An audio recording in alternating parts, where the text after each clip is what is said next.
నమస్తే. నేను మీ బల్లెమొళ్ళి జనసేన పోలవరం కాన్స్టిట్యున్సీ. ఈరోజు అంతర్జాతీయ సదస్సు వైజాగ్లో జరుగుతుంటే అంతర్జాతీయంగా అనేక మంది ప్రతినిధులు వస్తుంటే నారా చంద్రబాబు నాయుడు గారు, నారా లోకేష్ గారు కలిసి అక్కడ మీటింగ్ కండక్ట్ చేస్తుంటే జనసేన తరపున నాదెండ్ల మనోహర్ గారు ఏంటండి? మన నాయకుడు వెళ్ళాడా అంటే మన నాయకుడికి అంత నాలెడ్జ్ లేదా? చెప్పండి, ఏం జరుగుతుంది ఈ రాష్ట్రంలో? చంద్రబాబు నాయుడు గారు గేమ్ ప్లాన్ స్టార్ట్ చేశారని అర్థమవుతుంది.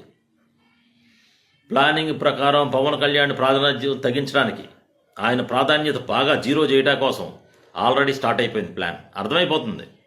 ఆయన చంద్రబాబు నాయుడు గారి డ్యూటీ ఆయనకి చిత్తూరులో వేశారన్నమాట.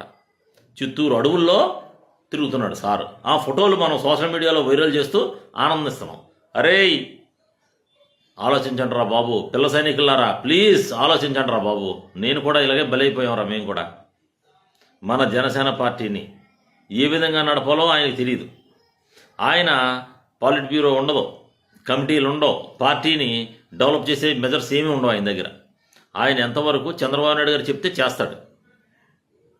అర్థమైందా?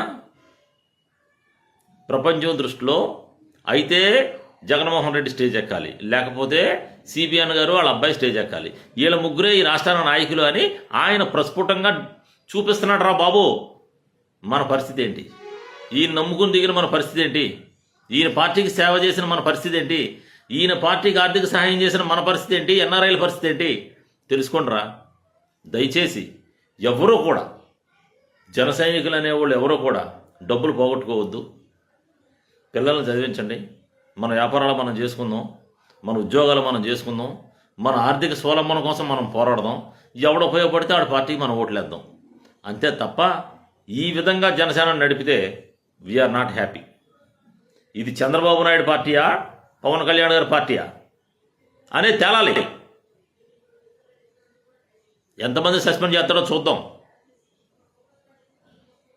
చెప్తున్నాను, చాలా చాలా దారుణమైన పరిస్థితుల్ని ఎదుర్కొనవలసి వస్తుంది పవన్ కళ్యాణ్ గారు. ఏంటిది? మీ నెల అడుగులో కూర్చోవడం ఏంటి? ఆళ్ళెళ్ళి ఇంటర్నేషనల్ సభలో కూర్చోవడం ఏంటి?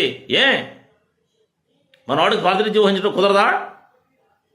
అవునులే, ఈయనే చెప్తున్నాడు కదా, నాకు నాలెడ్జ్ లేదు, నాకు అడ్మినిస్ట్రేషన్ తెలియదు. తెలుసుకో, వెళ్ళి. నీకు నాలెడ్జ్ అడ్మినిస్ట్రేషన్ లేకపోతే అడుగులో కూర్చుంటే రాదు కదా. నువ్వు వెళ్ళి ఆ సభలో కూర్చుంటే తెలుస్తుంది.